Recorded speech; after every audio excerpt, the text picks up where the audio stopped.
요한복음 14장 15절에서 26절까지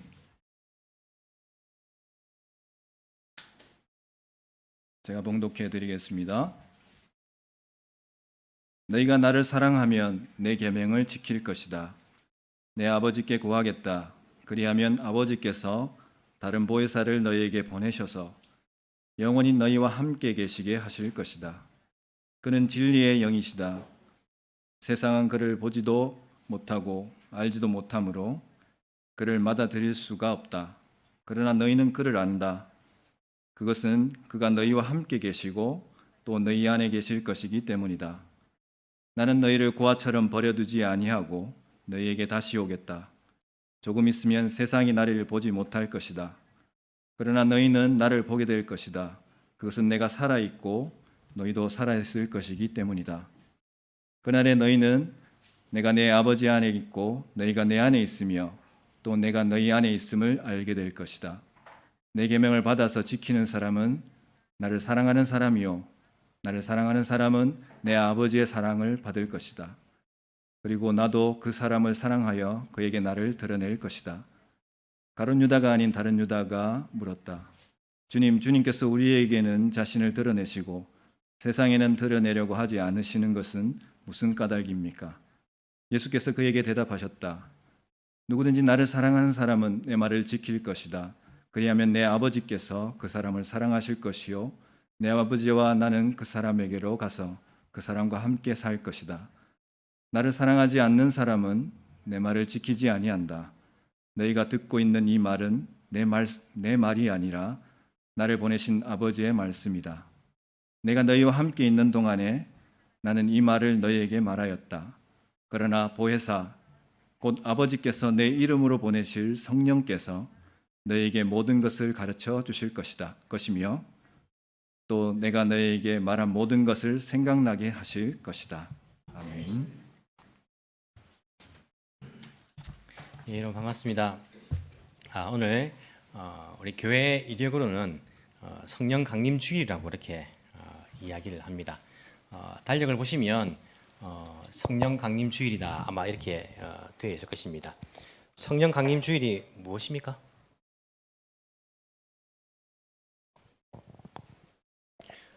성령께서 강림한 주일이죠, 그죠? 예, 대답을 정말 잘 했습니다.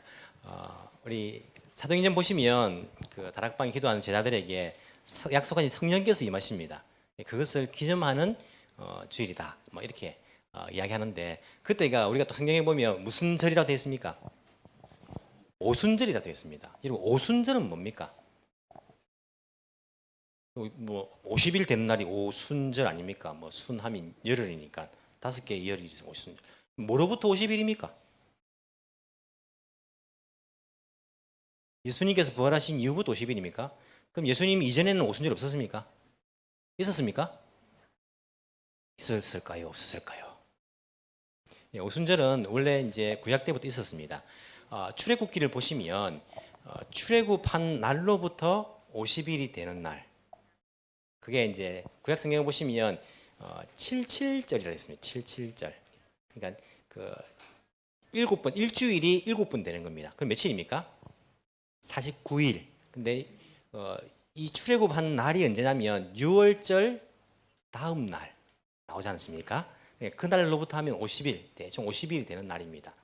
그래서 하나님께서 이스라엘 백성들에게 3번, 1년에 3번 남자들 성인들은 예루살렘에서 나를 볼 것이다 이렇게 말씀하셨는데 그 중에 하나가 오순절이라고도 하기도 하고 또 구약 성경 보면 77절이라고도 하기도 하고 또 그때가 보리 추수를 하는 기간입니다. 첫 보리 추수를 하고 밀 추수를 하고 하나님 감사의 제사를 드리는 것으로서 맥추절이다 이렇게 이야기하기도 합니다.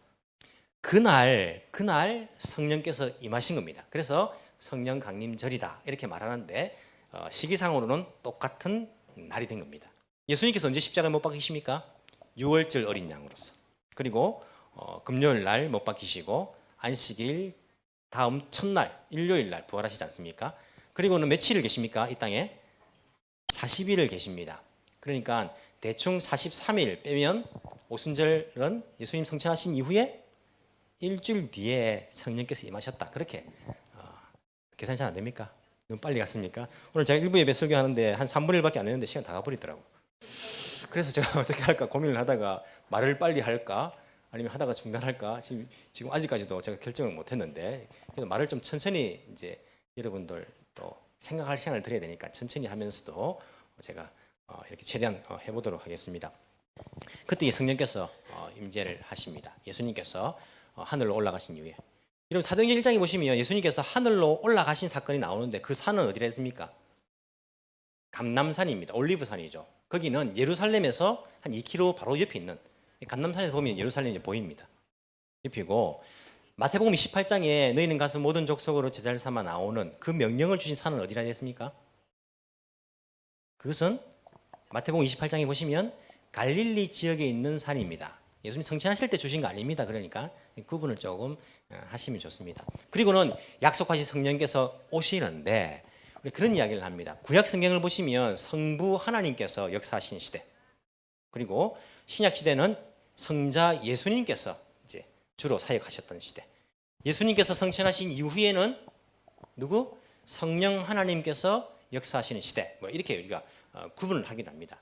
하지만 모든 시대에 다 성삼위 하나님의 역사는 있습니다. 주로 우리와 함께 하시는 그러한 사역하시는 분들을 우리가 볼 때에 지금은 성령의 시대다 이렇게 이야기하는 거 들어보셨죠? 성령의 시대인데 여러분 성령님이 누구신지 잘 아십니까? 사람들요 제가 몇 번 이야기했는데 성령 하나님이 누구신지 잘 몰라요. 사람들 교회 오래 다니는 사람들도 잘 몰라요. 잘 압니까? 이런 한번 말씀해 보십시오. 성령님 누구십니까? 성령 누구시죠? 사람들은 성령님에 대해서 오해를 많이 합니다. 어떻게 오해하냐면 성령을 어떤 능력이라 생각해요. 파워라 생각해요. 그래서 어떻게 합니까? 성령을 받기 위해서 어떻게 해야 됩니까? 힘있게 기도해요. 막 이러면서 힘있게 기도해야지 좀 속이 시원하고 성령이 온 것 같아요. 성령이 이게 경험하기 위해서는요, 막 기적이 일어나고 막 사람들이 쓰러지고 막 떨고 막 이런 게 일어나야지 이게 성령의 역사, 성령의 충만이라고 사람들이 오해를 합니다. 과연 그럴까요? 성경에서 나타나는 성령 역사가? 여러분 제가 목사로서 목회를 하는데 성령님을 이렇게 설명하면요 목회가 쉬워집니다. 왜냐하면 사람에게는요 종교성이라는 게 있거든요. 그리고 사람들이 극에 달하면 엑스타시입니까? 어떤 신접한 경험들 비슷한 것, 자기를 잃어버리는 이런 것들을 경험하면요 제가 목회하기 쉬워요. 그럼 이런 경험하면 종교생활 열심히 합니다. 교회생활 열심히 합니다. 시킨 대로 합니다. 목회가 굉장히 쉬워집니다. 제가 그 방법을 알아요. 막 모여가 기도할 때요 막 고함을 터지고 목이 터져라 기도하면요 속이 시원하고 뭔가 온 것 같고, 그리고 막 기도할 때 누군가 팍 쓰러지면요 몸이 신기하고 막 그러면 모이기 쉬워요. 목회하기 진짜 쉽습니다. 하지만 그렇게 하지 않습니다. 왜냐하면 과연 그게 성경에서 말하는 성령의 역사일까요? 그게 성령의 역할일까요? 성령 하나님의? 우리가 그렇게 오해하고 있기 때문에 성령님을 잘 모릅니다. 여러분 누구라고 생각하세요? 성령님이 성령의 시대라고 말하고 우리 성령의 인도함을 받아야 된다는데 다른 사람에게 성령에 대해서 설명해 줄 수 있습니까? 여러분들이 경험한 성령님 못하지 않습니까? 이게 목회자의 참 잘못이 큽니다.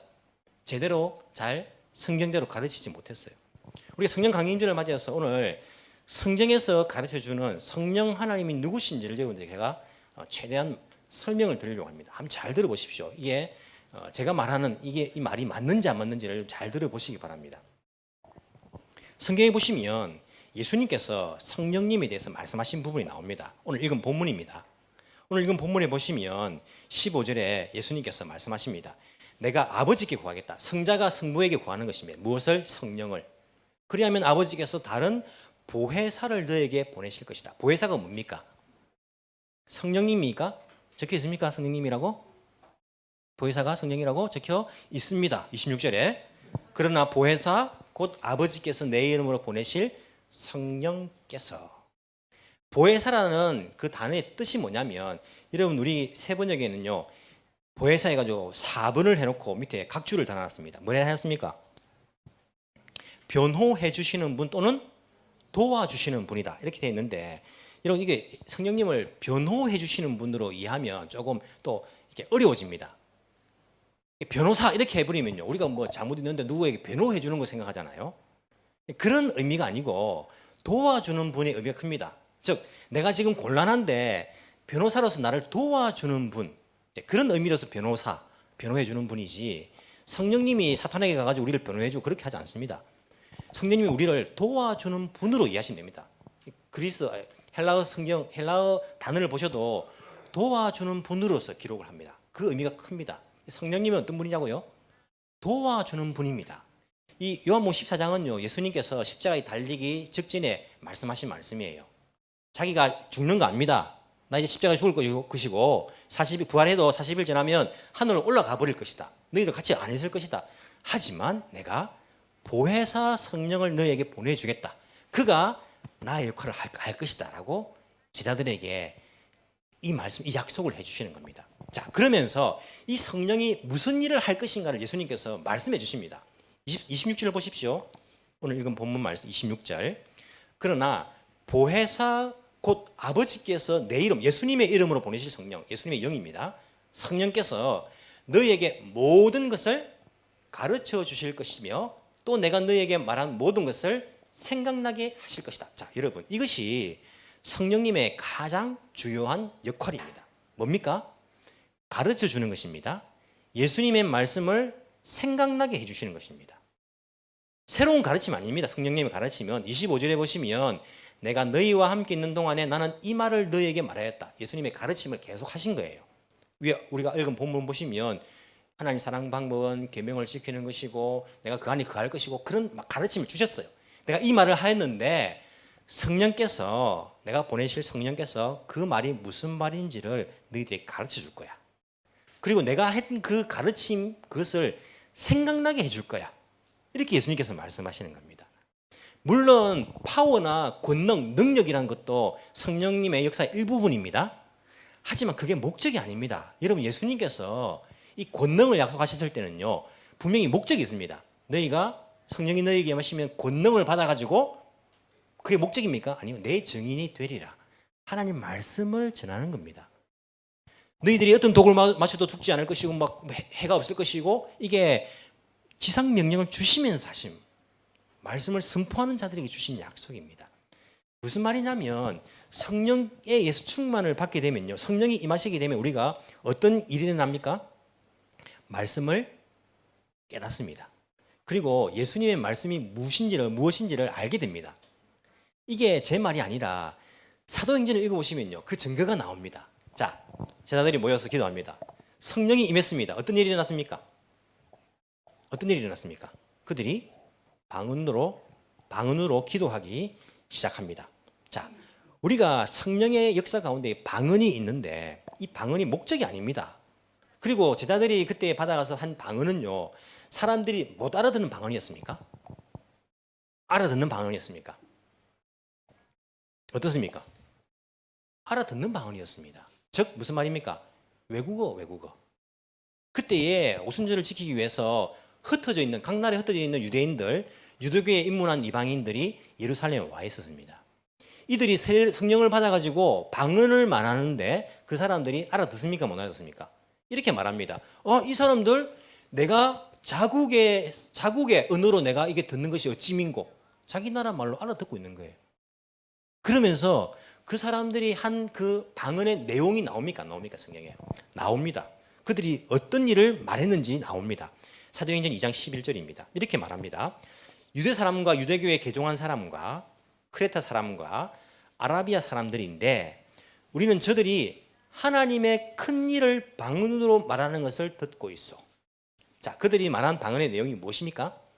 하나님의 큰 일, 하나님의 역사하심, 하나님께서 하신 일, 그것을 방언으로 말하는 것을 듣고 있는 거예요. 하나님에 관한 이야기, 그 말씀을 방언으로 말했고 이 사람들이 듣고 있는 겁니다. 그리고는 그 다음에 베드로가 뭐합니까? 설교합니다. 설교. 베드로가 메시지가 나옵니다. 그 베드로의 메시지를 읽어보면요 구약과 예수님의 가르침, 신약을 왔다 갔다 합니다. 그러면서 구약을 예수님의 말씀으로 탁 해석합니다. 여러분 이게 놀랍지 않습니까?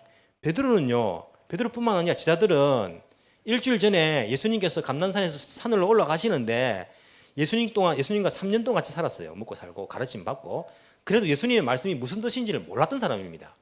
예수님 십자가에 죽고 부활할 것이라 말했는데요. 그 말 의미를 몰랐습니다. 예수님 하늘로 올라가시는 그 순간조차도요. 뭐라 했습니까? 이스라엘 나라를 회복하심이 이때임이니까. 무슨 말인지 몰랐어요. 하나님 나라가 무엇인지를 몰랐던 거예요. 몰랐던 사람이 성령이 임하니까 어떤 역사가 일어납니까? 하나님의 놀라운 일을 방언으로 말하는데 그가 구약과 신약을 왔다 갔다 하면서 말씀을 해석을 하는 겁니다. 그러면서 예수가 왜 구세주인가를 사람들에게 선포하는 거예요.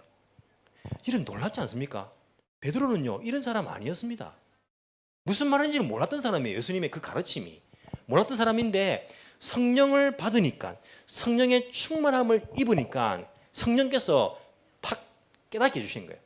구약의 그 말씀이 어떻게 신약 예수님의 말씀과 연결되고 예수님의 가르침이 어떤 의미를 가지고 있고 예수님의 십자가에 못 박히심이 어떤 의미이며 왜 예수님이 구세주가 되는가를 베드로가 성령 충만하니까 탁 깨닫게 되고 성령께서 그것을 가르쳐 주시고 생각나게 해주신 거예요. 예수님 말씀들을.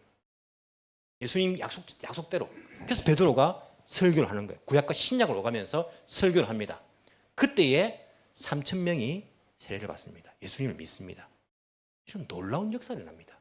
성령께서 임하시니까 하나님의 말씀이 베드로를 통해 가지고 깨달아 가지고 탁 튀어나오는 거예요. 이게 사도행전 2장에만 나오는 게 아닙니다. 베드로가 설교한 이후에 40절에 보면요.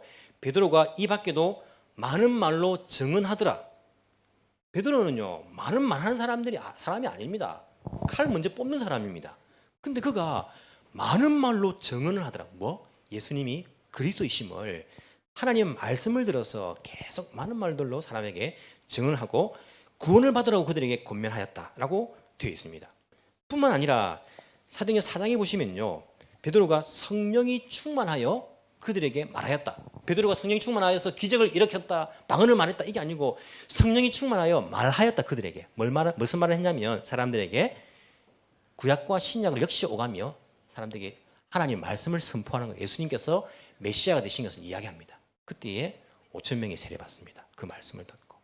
그리고는 종교 지도자들이 그 베드로를 보고 뭐라 했냐면 아니 우리가 이 베드로라는 인간을 아는데 배우지 못한 학교 근처도 못 간 어부 무학한 자 학문이 없는 자인 것을 알고는 놀랬다 했습니다. 그리고 그가 예수와 함께 있었던 것을 알았다 했습니다. 예수와 함께 있을 때는 입도 뻥긋 못하고 칼을 뽑는 인간이었는데 배운 적이 없는 인간이었는데 아니 어떻게 이런 말씀을 이런 해석을 내놓느냐 깜짝 놀랐어요. 종교 지도자들 박사 과정에 있는 사람들 박사 딴 사람들이요 깜짝 놀랐습니다. 베드로의 설교를 듣고 이게 베드로가 성경 보시면 성령에 충만하여 말하였더라. 성령이 충만해지니까 말씀을 깨닫게 된 거예요. 그리고 그 말씀을 보고 왜 예수님 십자가에 못 박혔고 왜 그분이 구세주가 되고 메시아가 되는 걸 사람들에게 증언하기 시작하였습니다. 뿐만 아니라 그가 성경을 구약 성경도 이렇게 해석합니다. 4장 25절에 보시면 베드로가 말합니다.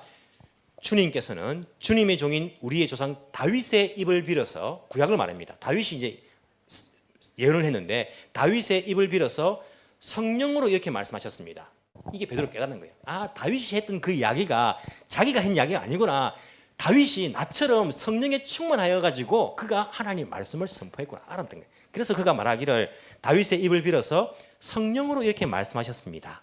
라고 베드로가 그 이야기를 하고 있습니다. 31절에 보면요. 그렇게 말합니다. 그들이 기도를 마치니 그들이 모여 있는 곳이 흔들리고 그들은 모두 성령으로 충만해졌다. 그리고 그 뒤에 나올 말씀이 기적이 일어났다 아니고 하나님의 말씀을 담대히 말하게 되었다. 여러분 사람이 담대히 말할 때는요. 확신이 있을 때입니다. 하나님 말씀이 이런 뜻이구나. 왜 예수님이 그리스도가 되고 우리의 구세주가 되는구나. 이걸 딱 깨닫게 되니까요. 사람들에게 성령이 충만해지니까 사람들에게 담대히 말하게 된 거예요. 이게 성령 충만의 역사인 것을 사도행전에서 구절구절 우리에게 이야기하고 있습니다. 이뿐만 아닙니다. 베드로가 쓴 서신을 보면요. 베드로 쓴 서신이 뭡니까? 베드로전서, 베드로후서죠. 베드로전서 1장 12절에 보시면 그가 이렇게 말합니다. 예언자들은 자기들이 섬긴 그 일들이 자기들을 위한 것이 아니라 여러분을 위한 것임을 계시로 알게 되었습니다. 그 일들은 하늘로부터 보내주신 성령을 힘입어서 여러분에게 복음을 전한 사람들이 이제 여러분에게 선포한 것입니다. 자기처럼 지금 복음을 선포하는 사람들이 무엇을 힘입었어요? 하늘로부터 보내주신 성령을 힘입어가지고 우리가 힘입으니까 말씀을 깨닫게 되고 복음을 선포하게 된다라고 자기 편지에서 이야기하고 있습니다. 베드로후서에서도 마찬가지입니다. 성령에 이끌려서 하나님께로부터 오는 말씀을 받아서 한 것입니다. 예언이라는 것은 똑같이 그렇게 이야기하고 있습니다. 베드로뿐만 아닙니다. 스데반이 설교하지 않습니까? 그때에 어떻게 성경에서 말하냐면 스데반이 지혜와 성령으로 말함으로, 자기가 말한 거 아닙니다. 스데반이, 여러분 스데반 설교를 사도행전 읽어보십시오. 구약에서부터 쭉 예수님까지 설명합니다. 자기가 한 게 아니고 성령으로 말함으로, 성령이 충만해가지고 스데반이 그 설교한 것을 이야기합니다. 사도 바울도 똑같은 이야기합니다. 사도 바울이 이야기하기를, 그가 구약에 관한 이야기를 할 때에 성령께서 예언자 이사야를 통하여서 여러분 조상에게 하신 말씀은 맞는 말씀입니다. 이사야 자기가 한 말은 아닌 걸 바울이 압니다. 이사야는 성령에 충만해가지고 하나님 말씀을 하였습니다 라고 이야기합니다. 그리고 그가 고린도 교회에 있을 때에 사람들에게 설교합니다. 어떻게 말하냐면 고린도 교회 사람들한테, 고린도전서 2장 4절입니다. 나의 말과 나의 설교, 누굽니까? 바울. 바울의 말과 설교는 지혜에서 나온 그럴듯한 말로 한 것이 아니라 성령의 능력이 나타낸 증거로 한 것입니다. 무슨 말입니까? 사도 바울은요, 박식한 사람이었습니다. 바리새인 가운데에 뜨는 별이었습니다. 사도 바울은 율법에 모르는 것이 없는 사람이었고 율법을 해석하는 사람이었고 가르치는 사람이었습니다. 여러분 특출난 사람 있지 않습니까? 특출난 사람. 우리가 따라가지 못하는, 서울대를 나와도 동경대를 나와도 수석으로 나오고 막 대학원 수석으로 나오고 뭐 자기 취미가 공부고 막 재수 없는 사람, 재수 없는 사람은 아니고 기분 나쁜 사람들 있지 않습니까? 막 공부가 막 박시간, 도저히 내가 밤새도록 노력해도 못 따라가는 사람들, 타고난 사람들. 사도 바울이 그런 사람이에요. 사도 바울이 바리새인 가운데서요 특출난 사람이었습니다. 촉망받는 사람이었습니다. 그가 말하기를 고린도 교회 사람들에게 나의 설교가 내 지혜에서 나온 그럴듯한 말로 한 거 아닙니다. 이것은 성령의 능력이 나타낸 증거로 한 것입니다 라고 고백합니다. 이게 겸손한 말 아닙니다. 사도 바울이 자기가 경험한 말입니다. 자기는 성령 충만 안 할 때는요, 이 구약 율법을 정말 다른 바리새인들과 똑같이 해석한 거예요. 그런데 성령이 충만하고 나니까 구약의 말씀이 예수님을 가르친 걸 자기가 깨닫게 된 겁니다. 고린도 교회들이 그렇게 이야기합니다. 그리고 10절, 고린도전서 2장 10절, 하나님께서 성령을 통하여 이런 일들을 우리에게 계시해 주셨습니다. 성령을 통하여서. 그리고 하나님의 영이 아니고서는 아무도 하나님의 생각을 깨닫지 못합니다. 무슨 말입니까? 성령이 아니고서는요, 하나님의 생각을 깨달을 수 없습니다. 성경 읽어봐도요, 무슨 말인지 모릅니다. 성령이 아니고서는. 성령 인도함 없이는요, 재미없는 책입니다. 잠 옵니다. 이게 무슨 말이야? 말도 안 돼. 절대 못 믿습니다, 사람들. 성령의 충만함을, 하나님의 영이 아니고서는 하나님의 생각을 깨닫지도 못합니다라고 그가 이야기합니다. 그래서 신령한 것을 가지고 신령한 것을 설명합니다. 성령께서 가르쳐 주시는 말로 합니다. 계속해서 고린도 교인들에게 그것을 이야기합니다. 내가 지금 성령으로 가르쳐 주시는 말을 합니다. 성령을 힘입지 않고서는 아무도 예수를 주님이라고 말할 수도 없습니다.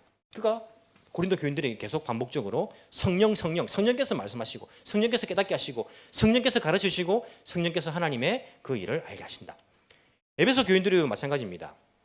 지금은 그분의 거룩한 사도들과 예언자들에게 성령으로 계시하여 주셨습니다. 사람들은요, 사용될 뿐입니다. 성령으로 그들을 통해서 하십니다. 사도 요한도 똑같은 이야기를 합니다. 성령은 증언하시는 분입니다. 성령은 곧 진리입니다. 진리가 뭡니까? 성경 말씀입니다. 성경하고 연결되는 부분이 있습니다. 무슨 말이냐면, 여러분, 성령이 임하게 되고 성령을 내가 충만히 받게 되면 어떤 일이 납니까? 방언으로 기도하고 병 고치는 역사가 일어나고, 그리고 막 큰 소리로 막 통성으로 막 기도하고 방언을 해석하고, 이런 능력이 나타나는 것이 아니라, 물론 그런 능력이 있습니다. 나중에 제가 이야기하겠습니다. 아니라 성령이 임하게 되면요, 말씀이 무슨 의미인지를 깨닫게 되는 겁니다. 아, 이런 말씀이구나. 말씀이 송이꿀보다 더 달다는데 말도 안 돼가 아니라 정말 송이꿀보다 더 달구나. 이걸 깨닫게 되면요, 아, 예수님이 정말 구세주구나. 나의 주인이 되시구나. 이것을 깨닫게 되는 거예요. 성령이 임하게 되면. 그리고 그 말을 다른 사람에게 하게 되는 거예요. 제가 개인적인 이야기를 하겠습니다. 저는 교회 다닌 지 15년 되는 해에 성령의 충만을 받았습니다. 이게 그냥 뭐 하는 소리가 아니고 정말 제 인생의 터닝 포인트가 되는 성령의 이게 그 기름 부으심이 저한테 있었습니다. 그때에 성경 공부를 할 때였어요. 성경 공부를 하나님 말씀을 가지고 성경 공부를 하는데 제게 성령님께서 찾아오셨어요. 그 말씀이 얼마나 깨달아지는지 깜짝 놀랐습니다. 이전부터 알던 말씀이었습니다. 제가 그 전에 15년 동안 교회를 다녔었거든요. 알던 말씀이었습니다. 근데 그날 성령께서 나를 인도하시고 깨우쳐 주시는데, 야, 이게 그런 말씀이구나 깨닫게 되었고, 하나님의 사랑이요, 와, 이게 말도 못할 사랑이더라고요. 그전에도 알았습니다. 근데 어떻게 나 같은 죄인을 위해서 자기 아들을 죽일 수 있는가, 하나님이 어떤 사랑인가 막 벌벌벌 떨리더라고요. 하나님의 사랑에. 그리고요, 예수님이 왜 나의 구세주가 되는가를 제가 뼛속 깊이 깨닫게 되었습니다. 그러면서 제 눈에서는요, 눈물이 하염시 흘렸습니다. 눈물이 막 흐르는 거예요. 그 사랑이 너무 감격해가지고, 야, 나를 위해 자기 아들을 이 땅에 죽이려 보낸 하나님의 사랑, 두렵기도 하고 감사하기도 하고 막 감격하기도 하고 막 눈물이 주르륵 흐르는 거예요. 그러면서 성경을 읽는 데에 무슨 말인지를 알겠는 거예요. 왜 구약 성경에서 이 말씀을 하시는지를 알겠는 거예요. 왜 예수님이 이런 말씀으로 가르쳐 주시는지를 제가 알겠는 거예요. 깨닫게 되는 거예요. 그 말씀을 깨닫게 되고 나니까 어떻게 제가 변화됐냐면, 세상을 보는 데에 세상이 달라 보였어요. 그런 여러분 그 간증하는 사람 만나지 않습니까? 예수님 믿고 난 다음에 세상이 달라졌어요. 제가 거짓말로 생각했는데 진짜 세상이 달라 보이더라고요. 그냥 막 기쁨이 솟아나는 거예요. 풀 한 포기를 봐도 기쁘고 좋고 막 진짜 이 세상이 달라 보는 기쁨이 막 솟아나더라고요. 그리고 예수님의 사랑이 뭔지를 내가 깊이 깨닫고 나니까 다른 사람을 사랑하게 된 거예요. 다른 사람을 섬기게 된 것입니다. 그전에는 제가 못된 인간이었습니다. 지금도 그렇습니까? 지금 그래도 이전보다 훨씬 착해졌습니다. 못된 인간이거든요. 절대 당하고 제가 그냥 안 넘어가는 사람이었습니다. 당하고 갚아주는 인간이었는데 어떻게 갚아주냐면 그 사람이 눈치 못 채게 갚아주는 거죠. 절대 눈치 못 차게 제가 갚아주는 사람. 그런데 이 성령 충만을 받고 나니까 말씀이 깨달아지면서 예수님 사랑을 내가 느끼니까 다른 사람을 사랑하게 됐어요. 섬기게 되었습니다. 내가 더 고생하지, 내가 더 수고하지, 내가 더 섬기지, 이런 마음이 드는 거예요. 그리고 주의 일을 하는데 열심히 충성을 다해 주의 일을 하게 되는 거예요. 이해 타산 안 따집니다. 안 따지고 내가 가진 것, 내가 있는 것 가지고 내가 주님의 일을 위해서 열심히 충성하게 되는 거예요. 충성하게. 무엇입니까? 성령의 열매가 나오더라고요. 열매가. 갈라디아서 5장에 나오는 성령의, 오직 성령의 열매는 사랑과 희락과 충성, 이 열매가 내가 성령의 충만을 받고 말씀을 깨닫게 되고 주님의 사랑을 알게 되니까요, 내 속에서 성령의 열매가 맺더라고요. 그러면서 주님, 제가 내일 설교해야 되는데 지금 감기, 목이 아프면 어떻게 해야 될까요? 기도하는데 능력이 나타나더라니까요. 기도하는데 말끔하게 설교하는 그날 아침에 탁 시너지 났더라고요. 기적이 일어났더라고요. 무슨 말씀입니까? 기적, 능력이 목적이 아니었습니다. 내가 성령의 충만을 받으니까요, 말씀을 깨닫게 되고 하나님의 뜻을 알게 되고 예수님이 정말 나의 구세주로 내가 인정하게 되고 그 감격이 있으니까 성령의 열매가 맺어지더라고요. 성령의 충만을 받으니까. 그리고 그런 능력들이, 기적들이 나오더라니까요. 모든 질병이 다 나은 건 아닙니다. 하지만 주님의 사역을 위해서 내가 기도할 때에 그런 일들을 주님께 실제적으로 들어주시는 것들을 경험하게 되었습니다. 이것이 성령께서 우리와 함께하는 것입니다. 하지만 오늘날 이 성령님에 대해서 사람들은요, 많이 속고 속이고 있습니다. 어떻게 알고 있습니까? 성령을요, 뭐 시커먼 거 막 지나가는 생각, 시커먼 거. 이거 영은요, 성령, 영은 안 보입니다, 눈에. 우리가 볼 수 있는 하나님은요, 예수님, 육신의 몸을 입고 오신 예수님밖에 없습니다. 영은 안 보이는 거예요. 여러분의 영이 보입니까? 병원 가야 됩니다. 여러분, 영이 보이면. 영은 보이지 않는 존재가 영인 거예요. 육이 아니잖아요. 우리가 말하는 성령은요, 뭐 시커먼 거 지나가고 뭐 그런데 막 이런 존재가 아닙니다. 근데 사람들은요, 자꾸 속이고 있어요. 그게 쉽거든요. 일하기가. 사람들 겁주면 일하기 쉽거든요. 돈을 내거든요. 그리고 사람들이 자기 말 듣거든요. 이 말씀이 성경에도 기록되어 있습니다. 디모데전서 4장에 보시면 사도 바울이 디모데에게 권면합니다. 어떻게 말하냐면 성령께서 말씀하십니다. 마지막 때에, 지금입니다. 예수님 성전하신 이후 다 마지막 때니까 어떤 사람들은 믿음에서 떠나 속이는 영과 악마의 교훈을 따를 것입니다. 그러한 교훈이 뭐냐면, 속이는 영과 악마의 교훈이 뭐냐면 그 양심의 낙인이 찍힌 거짓말쟁이의 속임수에서 나오는 것인데, 이런 자들은요 혼인을 금하고 어떤 음식물을 먹지 말라고 할 것입니다. 이런 실제적으로 이게 있었습니다. 그래서 결혼하면 안 된다 해가지고 신부들은 결혼 안 합니다. 그리고 이런 음식들을 먹어서는 안 된다, 그래서 금욕을 시킵니다. 이런 성령 충만하다는 것은 이것이 아닌데 이러한 영이 나올 것이라고 말합니다. 여러분들에게 두려움을 줘가지고 그 먹고 마시는 것 뭐 못하게 막 하고, 어떤 특정한 것들은 못하게 하고, 지금 어느 시대인데 뭐 전혀 그렇게 하면 안 된다, 직장 가도 안 되고 우리가 모여가지고 다 같이 산에서 예수님 기다려야 된다, 막 이런 식으로 속이는 영이 나올 것이라고 사도 바울이 디모데에게 경고를 하고 있습니다. 그래서 속지 말아야 됩니다. 여러분, 성령 충만은요 그냥 받아들이고 안 받아들이는 것이 아닙니다. 굉장히 중요합니다. 우리가 성령에 의해서 충만하게 된다는 것은요 굉장히 중요합니다. 왜 중요하냐면 로마서 8장에 보시면요 9절에 그리스도의 영, 성령이지 않습니까? 그리스도의 영이 없으면 그리스도의 사람이 아닙니다라고 말합니다. 그리고 똑같이 14절에 하나님의 영으로 인도함을 받는 사람은 다 하나님의 자녀입니다. 성령을 받지 못하면, 입지 못하면, 그리스도의 영이 없으면 그리스도의 사람이 아닌 거예요. 하나님의 영이 없으면 하나님의 자녀가 아닌 거예요. 그래서 우리가 뭐 성령 충만 받아도 되고 안 받아도 되고 이게 아닙니다. 우리는 성령에 의해서 인도함을 받는 것이 반드시 필요합니다. 왜냐하면 성령으로 인도함을 받지 않으면 그리스도의 사람이 아니라고 하기 때문에, 성경에서.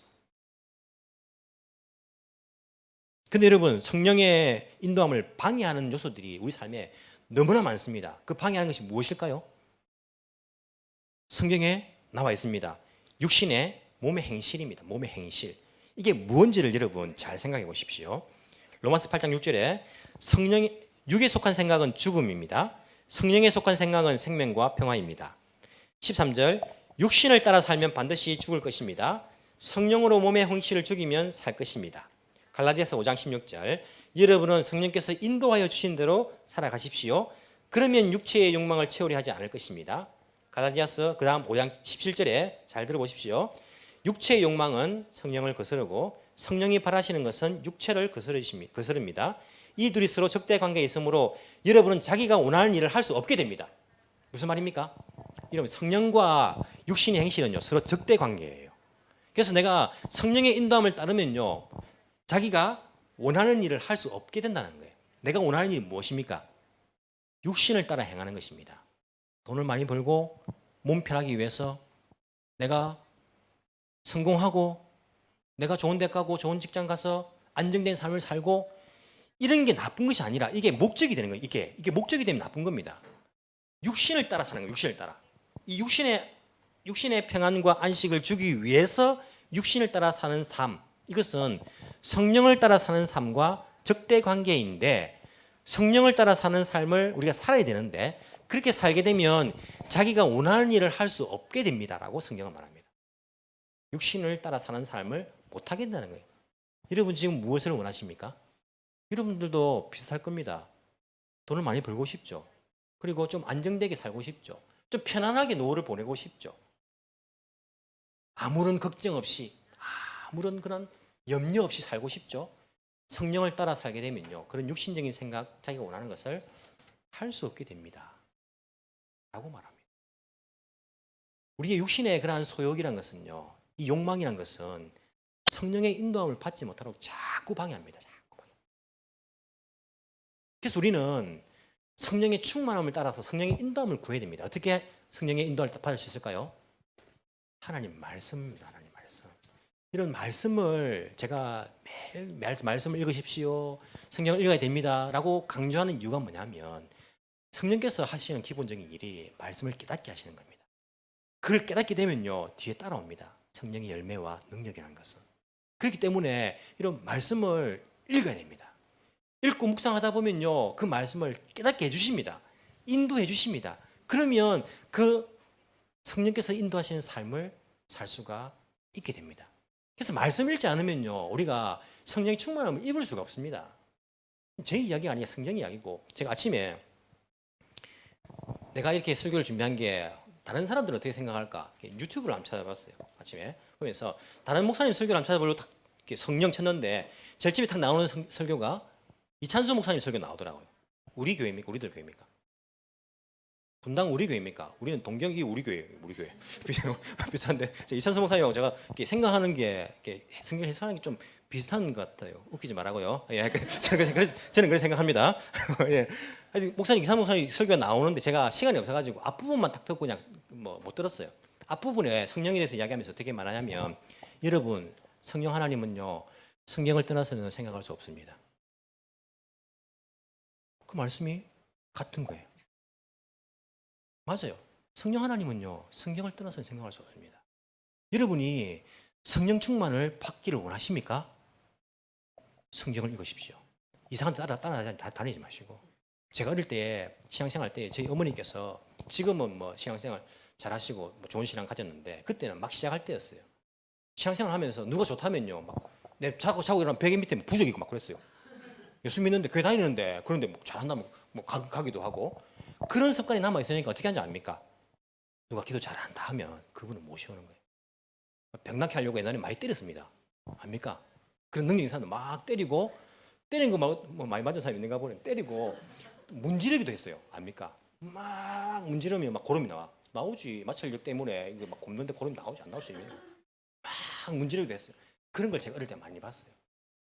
여러분 그분들에게 말씀이 없으면요 성령의 열매가 없습니다. 그런 분들 삶을 보십시오. 그분들에게 정말 성령의 능력이 없습니다. 왜? 말씀대로 아니기 때문에요. 그런 거 따라가지 마십시오, 여러분. 그것은 성령의 역사가 아닙니다. 성령의 역사는요, 말씀을 떠나서는 생각할 수 없습니다. 이런 말씀을 모르면서 어떻게 하나님의 뜻을 따라 살 겁니까? 말도 안 되는 거 아닙니까? 우리가 성령의 인도함을 받는 삶을 원한다. 성령 충만하기를 원한다. 그러면요, 말씀을 읽고 묵상하십시오. 그리고 성경을 성령님에 대한 단어를 보면서 여러분 한번 읽어보십시오. 신경 쓰면서. 그러면 제가 말하는 것이 무슨 말인지를 성령께서 여러분에게 깨닫게 해주실 것입니다. 기도할 때도 성령을 따라 구하십시오. 제가 시간이 없어서 다 읽지 못하지만은 성령 안에서 기도하십시오. 내 소욕 따라 기도하는 것이 아닙니다. 성령 따라 기도하는 것입니다. 뭡니까? 하나님 말씀 따라 내가 기도하는 것입니다. 그 뜻 따라서 기도하십시오.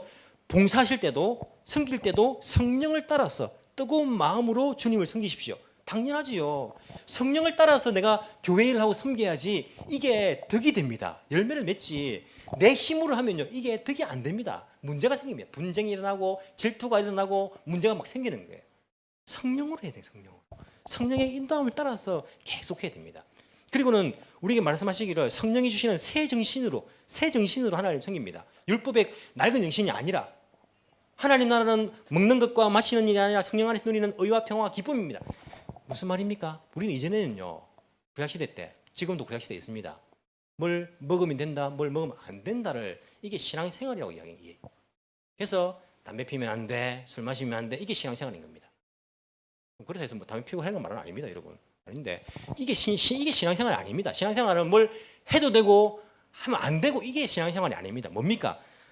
하나님 나라는요 먹는 일과 마시는 일이 아니라 성령 안에서 누리는 의와 평화와 기쁨, 의와 평화와 기쁨, 성령 안에서 누리는, 성령께서 충만하게 될 때에 그 안에서 누리는, 나에게서 나오는 의, 하나님의 의, 그러면서 나에게 있게 되는 평화, 그리고 샘솟아 솟아나는 기쁨, 이것이 신앙생활이라고 우리에게 말씀을 하고 있습니다. 여러분 성령 하나님의 인도 따라 살아가시기 바랍니다. 내 힘으로 거룩함을 절대 이룰 수 없습니다. 예수님이 날 위해 십자가 지셨는데 이제는 내가 수고해야지, 내가 열심히 해야지. 아니요. 성령의 충만함을, 성령의 인도함을 받으십시오. 그러면 우리가 거룩해질 수 있습니다. 성령 하나님을 인격적으로 생각하시면서 기도하시면서 말씀 묵상하시면서 성령께서 깨닫게 해주시는 그 하나님의 뜻을 깨닫고 진정한 성령의 인도함을 따라 살아갈 수 있는, 성령의 열매가 절로 맺히는, 성령의 능력이 그래서 나타나는, 하나님의 그 말씀을 전하지 않고서는 베길 수 없는, 견딜 수 없는 그 사역을 감당하는 성령 충만한 저와 여러분이 되기를 간절히 소망합니다. 기도드리겠습니다. 사랑이 많으신 하나님 아버지 감사합니다. 참 부족한 죄악 많은 저희들을 포기하지 않으시고 우리를 살려주기 위해서 자기 아들을 죽이기 위해 이 땅에 보내주신 하나님, 그 성부 하나님의 사랑, 그 계획 감사를 드립니다. 우리를 위해서 하나님 아버지 이 잔을 피해가게 해주십시오 라고 3번이나 기도했지만은 아버지의 뜻대로 되기를 원합니다.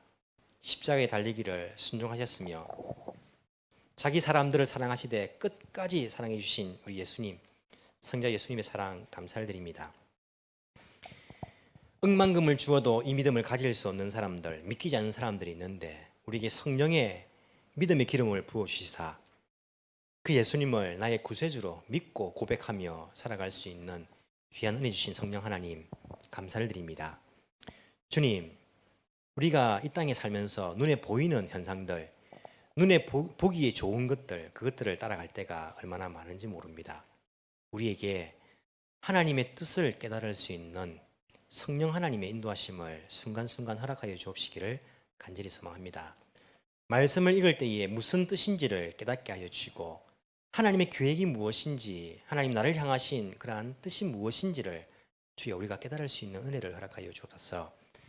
예수님께서 왜 나의 구세주가 되는지, 왜 내가 예수님을 믿지 않으면 안 되는지, 왜 내가 이 땅에 살면서 육신의 기쁨을 따라 살아가는 것 대신에 왜 성령 하나님의 인도함을 따라서 살아가야 되는지 주님, 내가 뼛속 깊이 깨달을 수 있는 그러한 은혜를 허락하여 주옵시기를 간절히 소망합니다. 그래서 내가 성화되는 것, 거룩해지는 것 나의 힘이 아니라 거룩한 영이신 성령 하나님의 인도하심에 의해서 된다는 것들을 깨닫게 하여 주시고 이 땅에서 하나님의 백성으로서 성령이 머무시는 성전으로서 그러한 삶을 살 수 있는 저희들 되게 주여 인도하여 주옵시기를 간절히 소망합니다. 주님 성도들의 삶을 지켜주시고 주님께서 은혜 베풀어 주시며 주님 어디 있든지 무엇을 하든지 하나님과 함께 동행할 수 있도록 도와주시며 주여 주님의 인도함 따라 순종함에 따라갈 수 있도록 주께서 은혜 베풀어 주옵소서. 감사하신 예수님 이름으로 기도합나이다. 아멘.